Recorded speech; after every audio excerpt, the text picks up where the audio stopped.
창세기 12장입니다.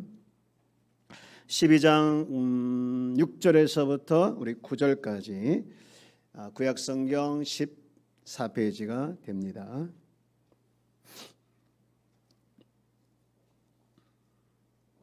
(6절에서부터) (9절까지) 말씀을 우리 같이 함께 합독을 하도록 하겠습니다. 시작. 아브라함이 그 땅을 지나 세겜 땅 모래 상수리 나무 그때 가나안 사람이 그 땅에 거주하였더라. 여호와께서 아브라함에게 나타나 이르시되 내가 이 땅을 내 자손에게 주리라 하신지라. 자기에게 나타나신 여호와께서 그가 제단을 쌓고 거기서 베델 동쪽 산으로 옮겨 장막을 치니 서쪽은 베델이요 동쪽은 아이라. 그가 그곳에서 여호와께 제단을 쌓고 여호와 이름을 부르더니 점점 남방으로 옮겨갔더라. 아멘. 아멘. 가끔 제가 주일 저녁에 이렇게 딸이 있을 때 장난을 칠 때가 있어요. 그래서 이 소파에 앉아서 갑자기 이렇게 제가 피곤한 척을 합니다. 그러면 사실 하루 종일 피곤하고 실제로 피곤하지만 이 장난을 치면 정이 많은 우리 딸이 저한테 이런 말을 해요. 뭐라고 한 줄 아십니까? 불쌍한 우리 아빠. 그러면 제가 장난쳤다고 하면 그래도 불쌍한 아빠 하고서 이제 한바탕 웃는데요. 이 불쌍한 우리 아빠 이 표현을 오늘 본문에 나와 있는 주인공 이 아브라함에게 한번 적용을 시켜봐서 불쌍한 아브라함이라고 한번 붙여보시죠. 불쌍한 아브라함. 이게 무슨 말이냐? 사실 아브라함은 큰 꿈을 가지고 고향을 떠나고 친척을 떠나고 심지어는 가족을 떠나서 가나안 땅으로 갔습니다. 한 번도 가보지 않은 가나안 땅. 그 땅을 가면서 아마 크게 두 마음이 지배했을 거예요. 기대 반, 걱정 반. 이 두 마음이 아마 그 마음을 지배했을 텐데 더군다나 그런 가정 속에서 5절 말씀을 보면 마침내 도착했다라는 표현 그 전에 보면 하나님께서 함께 하셔서 가나안 땅을 특히 그의 인생의 과정을 개입하시고 하나님의 그 가는 모든 그 길에 개입하셔서 마침내 가나안 땅에 들어갔을 때 그 모든 과정에서 함께 하신 그 하나님이 자기에게 얼마나 힘이 되었을까? 큰 힘이 되었을 거예요. 그렇게 해서 이제 도착을 하게 된 것이죠. 여러분 우리 삶도 마찬가지입니다.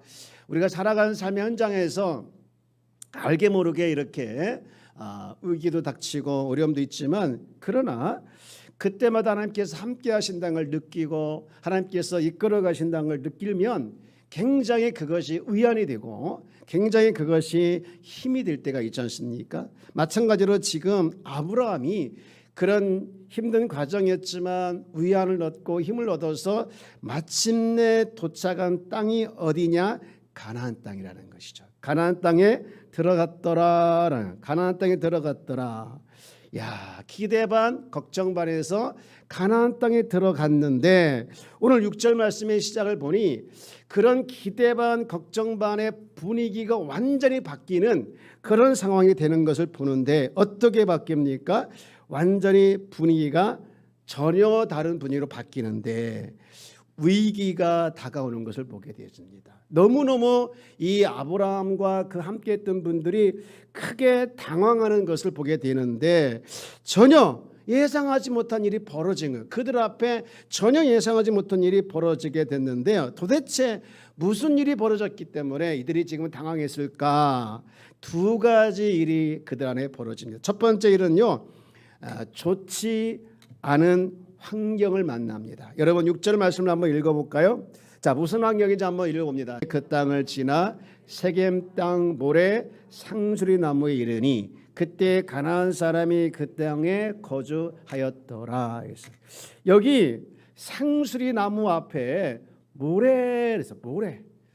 저는 이 모래가 여러분 그 바닷가에 가면 있는 모래, 그 모래인 줄 알았어요. 근데 그 모래가 아니고 이 모래는 몇 가지 견해를 가지고 이제 신학적 해석을 하는데요.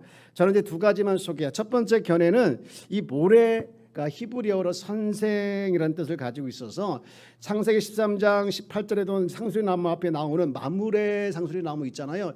이것처럼 이 상수리나무를 심은 사람의 소유주를 이렇게 표시한다라고 해석하는 해석이 있어요. 그러니까 지금 모래 상수리나무라는 것은 이 상수리나무의 소유주가 모래라는 사람이라는 것이죠. 이게 이제 첫 번째 해석이고, 또 다른 해석은 뭐냐? 여기서 종교적 행사가 벌어졌던 장소로 명칭을 이렇게 추측을 한다라는 거예요. 이 정확하지 않지만 어쨌든 간에 여기서 종교적 행사를 했던 것으로 추측하는 것이 더 설득력 있는 이유가 뭐냐면, 그 뒤에 보면 이제 상수리나무에 관련돼서 나오는 곳이 한 군데 더 있는데, 호세에 보면 나와요. 호세에 보면 상수리 관련돼서 이렇게 소개하고 있는데 뭐 하는지 보실래요? 자, 호세아 4장 13절 말씀에 보면 이렇게 기록되어 있어요. 그들이 산 꼭대기에서 제사를 드리며 작은 산 위에서 분향하되, 나무가 나오죠. 참나무와 버드나무와 상수리나무의 아래에서 하니, 지금 그들이 무엇을 했다고 했습니까? 그 앞에 제사를 드렸죠. 제사를 드렸는데 참나무와 버드나무와 상수리나무에서 하니, 이건 이유가 뭐냐? 그 나무 그늘이 좋음이라. 그리고 그 뒤에 보면 못된 짓을 하는 내용이 나오죠. 그러면 이 말을 또 보면 또 이제 근거가 되긴 하지만, 지금 이 모래란 그 단어는 여기서 봤을 때도 그렇고 또 지금 여기에 해석하는 것도 그렇게 봤을 때, 여기서 지금 선지자들이, 가나안 땅의 선지자들이 지금 종교적 행사를 하던 곳이 바로 상수리나무 아래라는 거예요. 그러니까 이 가나안 땅의 종교 지도자는 누구냐? 악한 선지자들인데, 그러면 악한 선지자들이 여기서 무엇을 했을 거 아니에요, 이거예요. 무엇을? 우상을 숭배했다는 것이죠. 지금 왜 상수리나무 아래에서 이 가나안 종교 선지자들이 이 우상 숭배를 했을까? 그 이유는 바로 상수리나무는 여기 이제 호세아 말씀도 있지만 엄청 커요. 우리가 또 보는 것처럼 엄청 크고 또 무성한 나무이기 때문에 그을이 많이 있죠. 그런데 더군다나 쭉쭉 커가지고 그 가나안 사람 생각하기를, 이 나무가 하늘을 찌를 듯한 그런 크기를 보니 이 나무는 분명히 하늘과 땅을 연결하는 그런 나무다, 그렇게 상징적으로 생각한 거예요. 그래서 여기서 우리가 제사를 드리고, 여기서 우리가 이렇게 이제 선지자 나와가지고 예배를 드리면, 그들 말로 예배 드리면, 우리 신이 여기서 받아줄 것이다라는 생각을 가지고 거기서 그 땅의 종교 지도자들이 거기서 제사를 드렸다는 거예요. 여러분, 지금 아브라함이 하나님께서 지금 그를 불러서 너는 거기를 떠나 가라 라는 명령을 가지고, 큰 꿈을 가지고 기대 반 걱정을 가지고 이제 도착을 했는데, 그 가나안 땅에 도착을 했는데 글쎄 처음 만났던 곳이 뭐예요? 상수리나무에서 그 땅의 지도자들이 우상을 숭배하고 있다는 거예요. 여러분, 이 아브라함의 입장이 여러분 한번 됐다고 생각해 보십시오. 이건 무슨 생각이 들었을까요? 무슨 생각을? 여러분, 이거 봐라. 내가 지금 살던 고향이나 이 가나안 땅이나 별로 다를 게 없네. 내가 살던 고향에서도 아버지가 우상을 섬겼는데 거기를 떠났더니 고향과 친척과 아버지 집을 떠나서 기껏 여기 어렵게 왔는데 이것도 역시 우상을 숭배하는 것이구나 하면서 크게 당황했을 거라는 거예요. 여러분, 이 지금 아브라함과 그의 가족들이 당황하는 모습이 보이질 않나요? 보이죠? 이렇게 첫 번째 당황하고요. 그 다음에 두 번째 당황했던 일이 뭐냐면, 이들이 만난 사람들이에요. 여러분 6절 말씀 다시 보면, 아브라함이 그 땅을 지나 세겜 땅 모래 상수리나무에 이르니 그때에 누가 거기에 살고 있더라? 가나안 사람이 그 땅에 거주하였더라. 지금 아브라함이 간 곳이 가나안 땅이지요. 그죠? 가나안 땅에 갔는데 가나안 땅에 사람들이 살고 있다. 이게 뭐가 걱정이고 뭐가 당황한 일입니까? 여러분, 그런데 아브라함의 입장에서 봤을 때 그 땅을 주겠다겠지, 땅으로 가라겠지, 그 땅의 사람들을 만날 것이다라는 얘기를 한 번도 안 했거든요. 한 번도 안 했는데 그 땅에 사람들이 살고 있다라는 거예요. 그런데 그 땅의 사람들이 어떤 사람입니까? 우리가 이제 창세기 11장까지 보면 또 창세기 쭉 보면은요, 가나안 사람들은요 엄청나게 힘도 세고 그리고 순전히 창세기 전반부에 나오는 것은 다 대적자들이에요. 그러니까 그 땅을 들어가서 사람들을 만났는데 그 땅의 사람들 만나자마자 이 사람들을 보면서 순간 이 아브라함이 무슨 생각을, 이 사람들을 내가 만나서 이 사람들을 만날 생각을 전혀 못 했는데 이걸 다 땅을 차지하려면 정복해야 하구나, 그런 엄청난 생각을 하니 이게 쉽지 않다 생각을 하게 된 거예요. 한마디로 이야기하면 아브라함은 지금 꿈을 꾸고 아브라함은 가나안 땅에 도착했지만 이곳에서 만난 상황은 우상을 섬기고 그 다음에 남북한 원점에 살고 있다라는 것을 지금 만나게 된 거예요. 나중에 지금 이제 애굽에서 나온 이스라엘 백성들이 가나안 땅을 점탕할 때 이 가나안 땅을 점탕했던 그 사람들이 와서 보고하는 내용 중에 보면 그런 내용도 있잖아요. 우리의 보기에도 우리가 뭐 같다고 소개하고 있습니까? 메뚜기 같다고 하죠.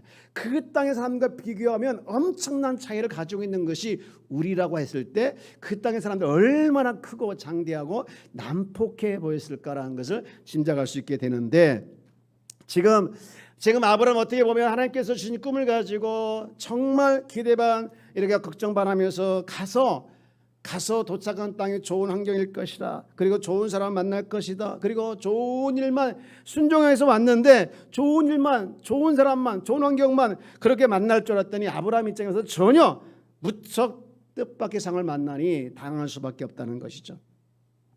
여러분, 때로는 순종하고 가는 길에도 좋은 일이 일어나지 않을 수 있습니다. 순종하고 가는 길에도 때로는 저항을 만날 수 있고, 순종하는 길에 가는 길에도 때로는 나쁜 환경을 만날 수 있다라는 것을 여기서 말씀을 보게 되는데요.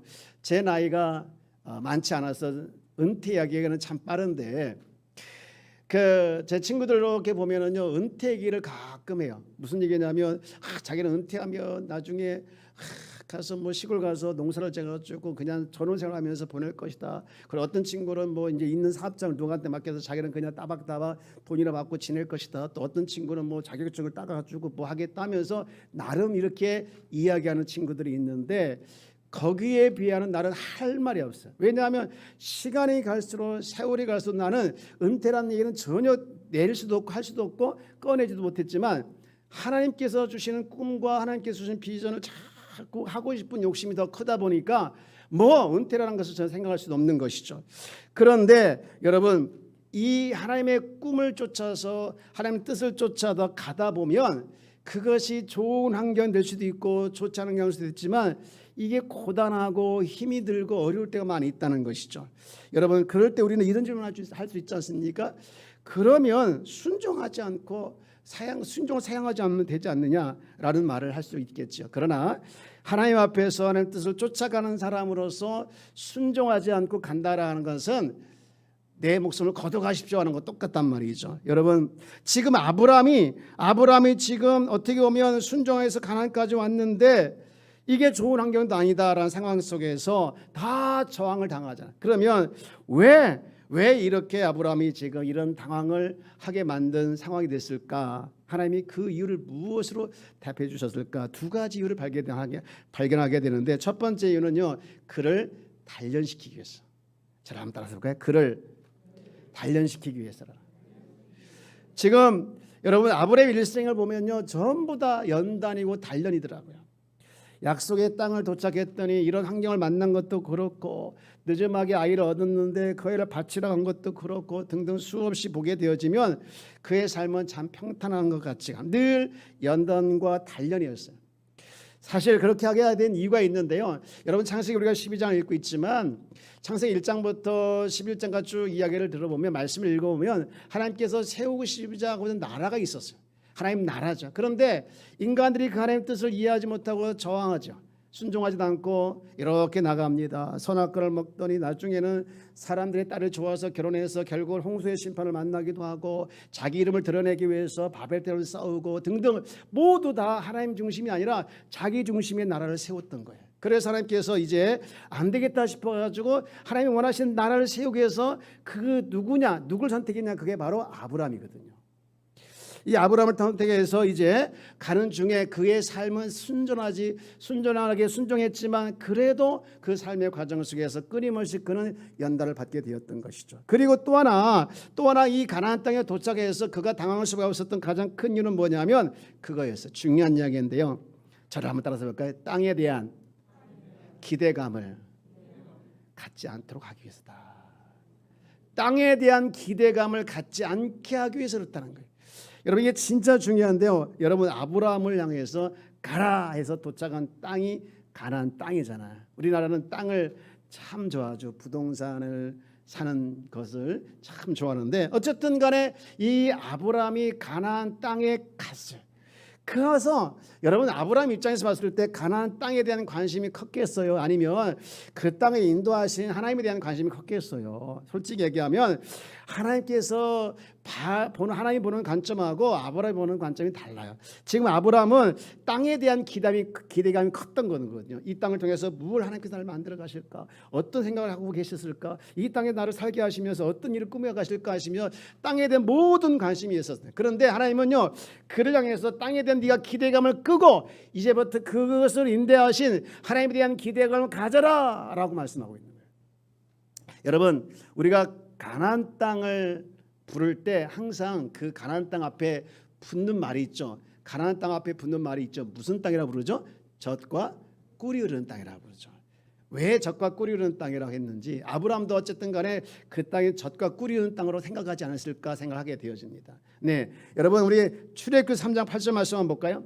자 여기 보면 이런 말을 가나안 땅 앞에 붙는 단어 내가 내려가서 그들을 애굽의 손으로 건져내고 그들을 그 땅에서 인도하여 아름답고 광대한 땅 그 다음에 젖과 꿀이 흐르는 땅 이렇게 표현하고 있습니다. 여러분 이 젖과 꿀이 흐르는 땅 그런데 여러분 한번 물어보고 싶어요. 가나안 땅 이야기를 들으면서 그 땅에서 젖이 났다 꿀이 났다는 말 들어보셨습니까? 가나안 땅에 대한 설명을 이렇게 하는데 왜 젖과 꿀이 흐르는 땅이라는 설명을 하면서 꼭 그 말을 붙이면서 그러면 가나안 땅 이야기에서 수많은 젖과 꿀이 흐르는 것을 실제로 보여줬을 텐데 왜 그랬을까? 그 내용은 안 나와요. 여러분 왜 가나안 땅에 내 앞에 꼭 젖과 꿀이 흐르는 땅이었을까? 두 가지 이런 설이 있는데 하나는 정말 그 땅이 좋아서 목초지로서 정말 좋아하면서 이렇게 보면 산과 나무 그다음에 꽃등에서 실제로 꿀을 많이 얻었다라는 것도 있고요. 또 두 번째는요, 이 꿀이라고 하는 것은 포도의 즙을 이렇게 말하는 표현인데 이 가나안 땅의 토양과 기후가 이 포도즙 아주 적합하다라는 의미에서 젖과 꿀이는 땅이 이렇게 표현했다고 하는 것도 있어요. 그런데 이게 사실 다 맞지 않아요. 맞지 않고 그렇게 그 땅이 기후가 좋고 물이 넉넉해서 정말 그런 땅이 아니라 그 땅은 기온차도 심하고 물이 넉넉하지도 않고 광야 같은 불모지 땅이었는데 왜 그 땅을 젖과 꿀이는 땅이라고 했을까? 그 표현을 쓴 이유는 뭐냐면 하나님의 약속이 흐르는 축복의 땅이라는 의미에서 젖과 꿀이는 땅이라는 것이었죠. 지금 아브라함은 그 땅에 대한 기대감을 크게 가지고 갔지만 하나님께서 원하시는 것은 뭐냐면 그 땅에서 실제 젖과 꿀이 흐르는 땅이 흐르는 것이 아니고 그것을 얻기 위해서 가게 한 것이라 너를 통해서 내가 이룰 나의 약속을 실현하기 위해서 내가 너를 지금 그걸 보냈다라는 것을 지금 보게 한 거예요. 그래서 아브라함은 지금 누구를 봐야 되냐? 이 땅에 대한 기대감보다 나를 여기서 일어나가실 그 하나님에 대한 기대감을 여기서 갖고 그렇게 하도록 하기 위해서 지금 첫 번째 당황한 순간, 첫 번째 도착하자마자 그에게 당황하게 만들어버린 것이죠. 여러분 그러면서 이제 이때 하나님께서 그 아브라함에게 혜택을 주기 시작하는데 7절 말씀 볼까요? 7절 무슨 혜택을 받는지. 자, 우리 한번 같이 읽어볼까요? 시작. 여호와께서 아브라함에 나타나 이르시되 내가 이 땅을 내 자손에게 주리라 하신지라. 자기에게 나타나신 여호와께서 그가 그곳에서 제단을 쌓고. 여러분 지금 아브라함에게 나타나서 지금 있죠? 나타났죠? 답을 말해버렸네.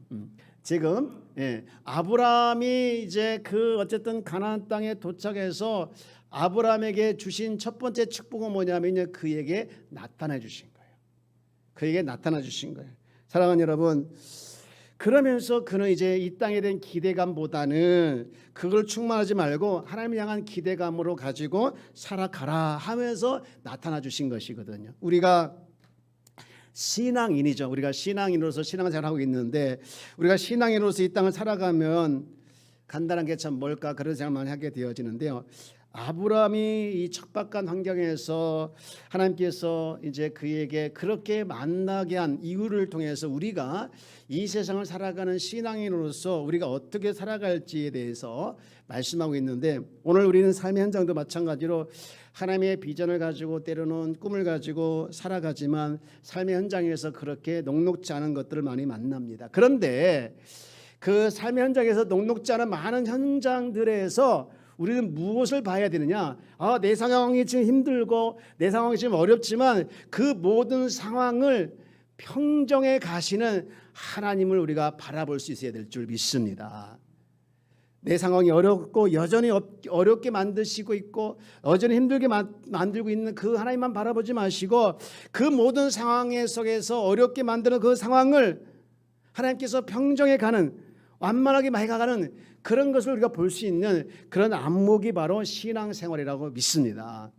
여러분 제가 이렇게 이제 여러분들 좀 감사하게도 저를 위해서 기도해 주고 계시는데 이 겉으로 보기에는 제가 이제 건강하게 보이지만 속으로 약한 부분이 있을 때 제가 스스로 이제 당황할 때가 있어요.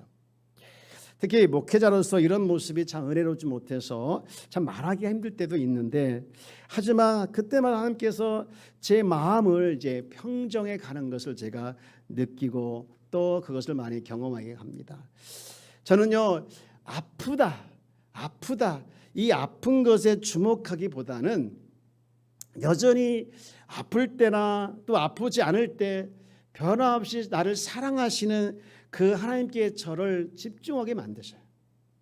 그리고 요한복음 11장의 말씀처럼 이 병은 죽을 병이 아니라 그러면서 하나님의 영광을 위함이라는 그런 말씀처럼 하나님의 영광을 나타내실 것이라는 그것에 더 나를 주목하게 만들 때마다 내가 이 상황에 대해서 나를 정말 주눅들게 하지 아니하시고 오히려 나를 평정해 가시는 이 상황을 평정해 가시는 그 하나님을 보면서 내가 더 하나님께 주목하게 되어지는데 오늘 사랑하는 여러분 오늘 삶의 현장에서 우리가 신앙생활을 하는 자는 내 상황을 어렵게 만들어서 그 어려운 상황 때문에 주눅드는 것이 아니라 그 어려운 상황을 평정해 가시는 그 하나님을 주목해 가는 것이 또 주목하는 것이 우리의 신앙이고 그렇게 살아내는 것이 우리의 신앙생활인 줄 믿습니다. 예수님이 주인인 사람과 주인이 아닌 사람이 다른 차이가 있어요. 예수님 주인인 사람은요 주인이지 않은 사람과 다른 차이가 있는데 그것은 예수님 주인 사람이 누구냐? 내 인생의 주인 되시고 그 주인 되신 주님의 시선으로 나의 삶을 바라보는 사람은 예수님이 주인 된 사람이에요. 그러나 예수님이 주인이 아닌 사람은요 나의 주어진 상황에 대해서 내가 주인 되어서 나의 상황을 날마다 바라보는 거예요. 차이가 뭔지 아십니까? 결과에서 나타나는 거예요. 내가 주인인 사람과 예수님 주인인 사람의 차이에서 보는 것처럼 결과에서도 다르는데 예수님이 주인인 사람은 나의 주인 되신 그 예수님으로 나의 상황을 바라보니 내 상황이 어려울지라도 그 상황을 평정해 가시는 하나님을 바라보게 되고 그러나 내가 주인인 사람은 내 상황을 바라보니 여전히 그 많은 문제들이 큰 산으로 큰 짐으로 다가오게 되는 것을 보게 되는 거예요. 사랑하는 여러분 우리는 너무너무 감사하게 여러분 인생의 주인이 여러분이 아니라 인생의 주인이 하나님이심을 감사하게 여러분 축복합니다. 그래서 그 하나님 때문에 내 상황을 내가 보는 것이 아니라 하나님 눈으로 하나님 관점을 보게 되어지면 그 모든 상황을 평정해 가시는 그 하나님 때문에 감사하고 찬양과 영광을 올리는 성도의 모습으로 여러분 살아낼 줄 믿습니다. 이렇게 지금 하나님께서 그 아브라함을 첫 번째 당황하게 만든 이유를 우리가 두 가지 보면서 그러면서 이 아브라함의 그 상황 속에서 이제 행했던 일이 나타나는데 그가 첫 번째로 뭘 했습니까? 7절 다시 보면 이렇게 말을 하고 있죠. 자, 우리 다시 한번 7절 말씀 읽어볼까요? 시작. 여호와께서 아브라함에게 나타나 이르시되 내가 이 땅을 내 자손에게 주리라 하신지라. 자기에게 나타나신 여호와께서 그가 그것에 뭘 쌓고 제단을 쌓고 이 제단을 쌓았다는 것은 예배를 드렸다라는 의미인데, 이 예배를 드렸다라고 하는 것은 두 가지를 의미해요. 첫 번째는요, 하나님을 내가 신뢰합니다 표현입니다. 여러분, 지금 아브라함에게 하나님께서 약속을 하거든요. 7절 다시 보면 뭐라고 약속하냐면, 여호와께서 아브라함에 나타나 이르시되 내가 이 땅을 내 자손에게 주리라, 이렇게 약속을 해요. 약속을 하니까 그 나타나신 여호와 때문에 하나님 앞에 그것을 가지고 제단을 쌓았다라는 거예요.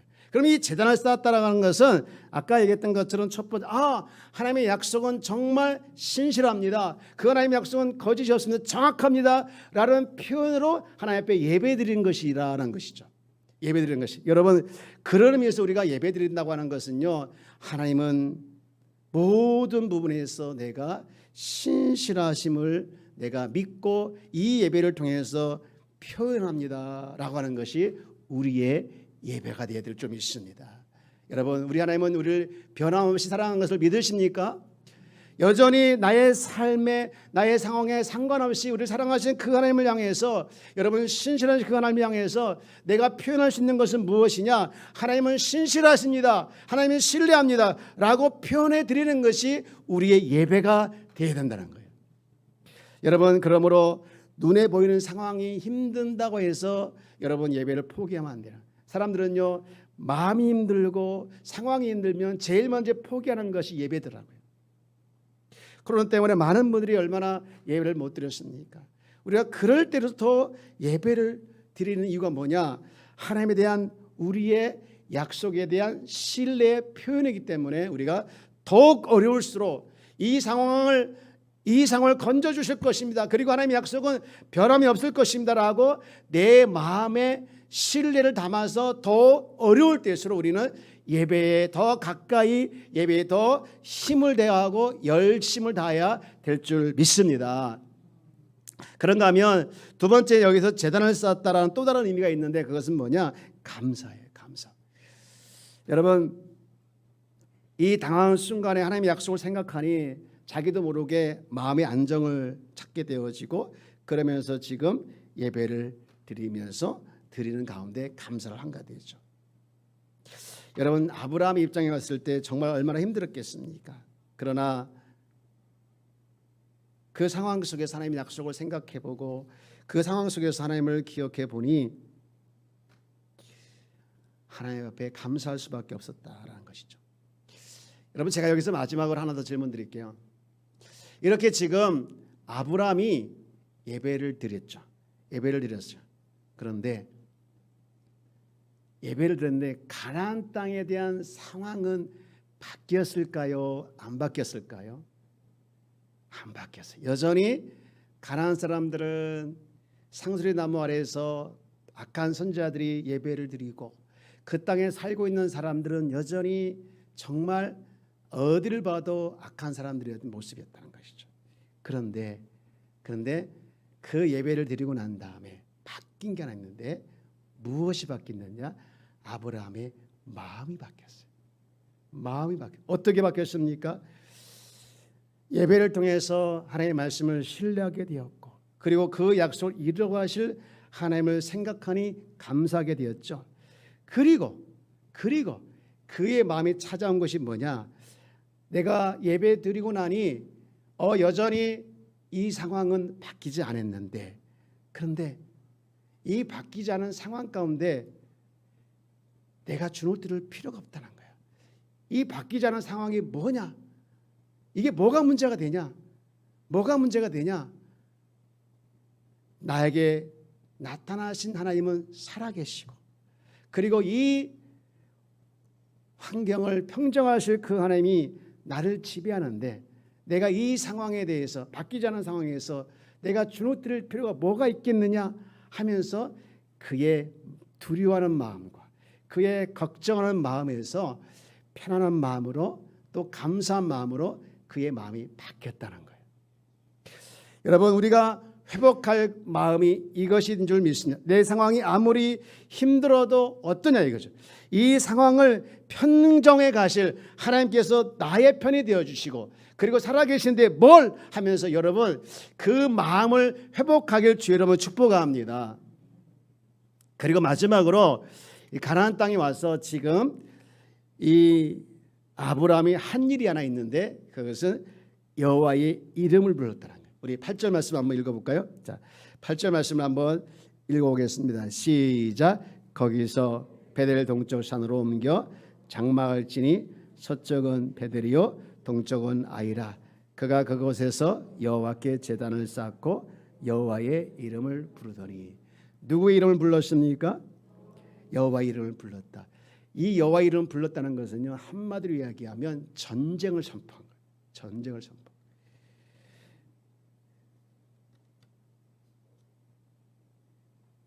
지금 가나안 땅의 사람들은 하나님의 이름을 부르지 않고 이방신의 이름을 부르면서 상수리 나무 아래에서 제사를 드리고 있었어요. 그런데 아브라함이 여호와 이름을 불렀다고 하는 것은 너희들이 지금 상수리 나무 아래에서 예배하는데 너희들이 믿는 신은 가짜 신이다. 너희들이 믿는 신은 가짜 신이다. 내가 믿는 신이 진짜 신이다라고 여호와 이름을 불렀다고 하는 것은 그들과 전쟁을 선포한 거예요. 전쟁을 선포. 아마 이 창세기 12장 2절에서 아브라함에게 두 가지 명령을 하죠. 가라. 그다음에 너는 복이 되어라. 이 두 가지 명령을 가지고 두 번째 명령 중에 그 명령을 지금 이 이름을 부르면서 시작을 한 거예요. 내가 여호와의 이름을 부르면서 이 땅에 우상이 너무 편만한 이 땅에 내가 여호와로 말미암아 이 땅을 정복해 가야겠다. 정복해 가야겠다. 그렇게 지금 선포한 거예요. 여러분 지금 창세기 11장에까지 보면은 바벨탑을 쌓으면서 그들이 뭐라고 했습니까? 우리 11장 4절 말씀 볼까요? 4절 말씀. 자, 우리 한번 같이 4절 말씀을 한번 읽어볼까요? 그들이 뭘 하고 있는지 한번 읽어봅니다. 시작. 또 말하되 자 성읍과 탑을 건설하여 그 땅 꼭대기를 하늘에 닿게 하여 우리 이름을 내고. 그들이 지금 성읍과 탑을 쌓고 건설하여서 그 탑 꼭대기를 하늘에 닿게 하고 그들이 내고 싶은 것이 하나 있었죠. 무엇입니까? 자기들의 이름이었어요.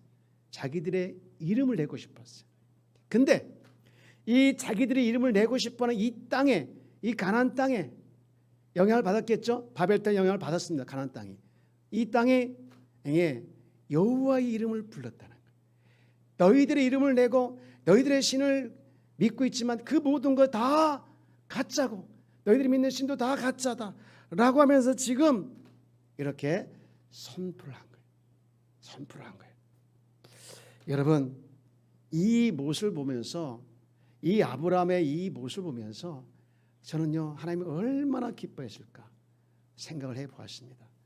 오늘 우리도 살아가는 삶의 현장이 어떤 때는 이 아브라함이 만난 현장과 같을 때가 있죠.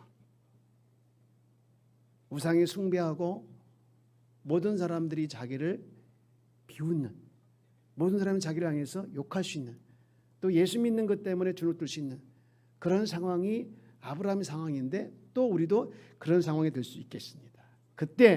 그때마다 우리는 이 아브라함이 가졌던 그 신앙의 모습, 이 신앙의 태도를 우리도 이 세상에 살아가면서 한번 꿈을 꾸면서 내가 이렇게 한번 살아봐야겠다 이런 꿈을 가지고 한번 도전해 봤으면 얼마나 좋겠는가. 세상의 모든 사람들이 자기 이름을 드러내고 있고 세상의 모든 사람들이 가짜 신을 진짜 신으로 믿고 있는 이때에 만문신이 진짜 신인 줄 믿고 있고 다른 우상들이 다 진짜 신이라고 믿고 있는 이때에 하나님만의 진짜 신이다 라고 우리가 선포하고 그렇게 드러내고 살기를 다짐하고 실제로 그렇게 살아낸다고 하면 우리 하나님께서 얼마나 기뻐하시겠냐 이 말이죠. 사랑하는 여러분, 우리는 이런 꿈을 가지고 살아가기를 주의 이름으로 축복합니다. 하나님은 오늘 우리에게 아브라함이 갔던 길을 우리는 똑같이 갈 수 없습니다. 아브라함이 살았던 삶을 우리는 똑같이 살아갈 수 없지만 그러나 그가 가지고 있었던 꿈과 그가 가지고 있던 신앙의 모습은 하나님을 향해서 가지고 있던 그 꿈과 신앙의 모습은 우리가 닮을 수 있고 그걸 통해서 우리가 배울 수 있게 되는 겁니다.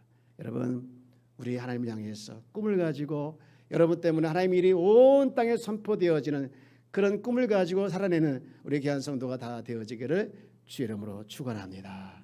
기도하겠습니다.